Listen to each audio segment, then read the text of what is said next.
Bruce, technically speaking, is this a new deal? No, technically speaking, this is part of a deal that was announced in 2010. It involves about $800 million worth of missiles and other equipment. The U.S. has provided Patriot missiles to Taiwan in the past. These would be the most advanced versions, more advanced than the ones that Taiwan already has. What happens next is there's a 30-day period where Congress can review this.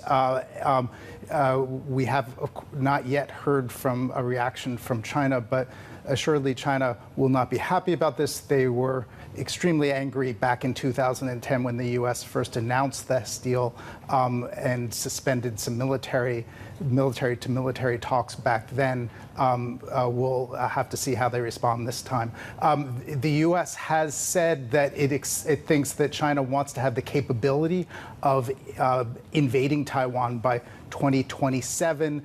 So selling these more advanced Patriot missiles would be part of the U.S. effort to protect Taiwan. President Biden has multiple times has said that the U.S. would come to Taiwan's defense if China were to invade. Bruce, elaborate on that fact that Beijing will probably not care about the technicality of this not really being a new deal. You were mentioning how we are expecting more tensions coming from Beijing authorities. U.S.-China relations have looked a little bit better after the in-person summit between Presidents Xi Jinping and Biden. Where are we at now? You're right.